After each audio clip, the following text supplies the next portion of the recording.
நெல்லை Vannarapettai BSNL அலுவலகத்திற்கு முன்பு தமிழ்நாடு தவ்ஹீத் ஜமாத் முஸ்லிம் சமுதாய பேரியக்கம் மாவட்டத்தின் சார்பாக மாவட்ட தலைவர் மசூத் உஸ்மானி தலைமையில் வழிபாட்டு தலங்கள் பாதுகாத்திட வேண்டி ஆர்ப்பாட்டம் நடந்தது. மதச்சார்பற்ற இந்தியாவில் வழிபாட்டு தலங்களை பாதுகாத்திட வேண்டி நடைபெற்ற இந்த மாபெரும் ஆர்ப்பாட்டத்தில் தமிழ்நாடு தவ்ஹீத் ஜமாத் மேலாண்மை குழு தலைவர் மௌலவி ஷம்சுல் லுஹா ரஹ்மானி ஆர்ப்பாட்டத்தில் கண்டன உரையாற்றினார். ஆர்ப்பாட்டத்தில் தமிழ்நாடு தவ்ஹீத் ஜமாத் தணிக்கை குழு உறுப்பினர் நெல்லை யூசுப் அலி மற்றும் மாநில செயலாளர் சையது அலி, நெல்லை மாவட்ட நிர்வாகிகள் மற்றும் மாவட்டத்தில் அனைத்து கிளை நிர்வாகிகளும் பேச்சாளர்களும் கலந்து கொண்டனர். மாவட்டத்தின் பல கிளைகளில் இருந்து ஆண்கள், பெண்கள், சிறார்கள் திரளாக இந்த ஆர்ப்பாட்டத்தில் கலந்து கொண்டனர். மாவட்ட செயலாளர் அன்சாரி அவர்கள் நன்றியுரையாற்றினார். அதனைத் தொடர்ந்து பத்திரிகையாளர் சந்திப்பில் அவர் அளித்த சிறப்பு பேட்டி. மாநில முழுவதும் வழிபாட்டு தலங்களை பாதுகாக்க வலியுறுத்தி அமைதி பேரணியை நடத்துகின்றது. நெல்லை மாவட்டத்தில் இதற்குரிய அனுமதி கிடைக்காததால் கண்டன ஆர்ப்பாட்டமாக நெல்லை மாவட்ட தலைமை நடத்தி கொண்டிருக்கின்றது. இந்த ஆர்ப்பாட்டத்தின் மூலமாக, பேரணியின் மூலமாக நாங்கள் ஒட்டுமொத்த இந்தியாவுக்கும் தெரிவிப்பது ஒரே ஒரு விஷயம்தான்.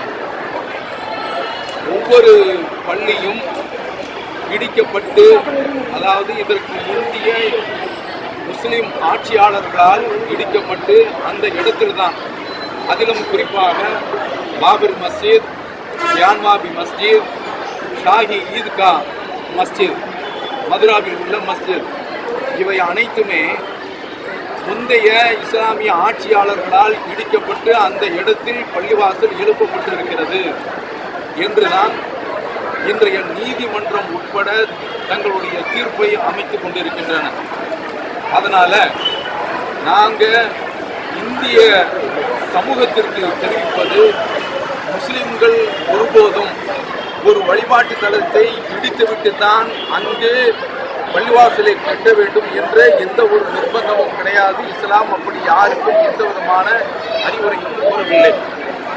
இதே சந்தர்ப்பத்தில் முஸ்லிம் ஆட்சியாளர்கள் பல கோயில்களை கட்டி அதற்கு மானியமும் அளித்திருக்கின்றார்கள். இதை ஏன் ஊடகம் உட்பட நியாயமான ஊடகங்கள் பேசுகின்றன, மற்றவர்கள் இதை தெளிவாக பேசுவதில்லை. இது போன்ற இந்த விஷயங்களை எல்லாம் மத நல்லிணக்கத்திற்கு எந்த விதமான ஒரு பாதகம் வந்துவிடக்கூடாது என்பதற்காக வேண்டி நாங்கள் அமைதி பேரணி வாயிலாக, இந்த கண்டன ஆர்ப்பாட்டம் வாயிலாக நாங்கள் தெரிவித்துக் கொள்கின்றோம். இதில் நாம் குறிப்பாக கவனிக்க வேண்டியது, ஹரியானாவில் சோனிபத் என்ற ஒரு பள்ளிவாசல் துர்கா கோயிலாக மாற்றப்பட்டிருக்கின்றது. அதேபோல அதே ஹரியானாவில் இன்னொரு ஃபாரூக் நகரில் ஒரு கோயில் அப்படியே மாற்றப்பட்டு, ஒரு பள்ளிவாசல் அப்படியே கோயிலாக மாற்றப்பட்டு இன்றைக்கும் அதனுடைய மினாராக்கள் அதற்கு சாட்சியாக இருக்கின்றன. அதே போன்று கில்கி டைனாசிட்டி வம்சாவளியினர் கட்டிய ஒரு பள்ளிவாசல் அவுரங்காபாத்தில் அப்படியே பாரத மாத கோயிலாக மாற்றப்பட்டு இருக்கின்றது. அப்போ இப்படி கோயிலாக மாற்றப்பட்ட பள்ளிவாசல்கள் கிடக்கின்றன. அதற்கெல்லாம் முஸ்லிம்கள் வெகுண்டு எழுந்து எந்த விதமான ஒரு பிரச்சனையும் கிளப்பவில்லை.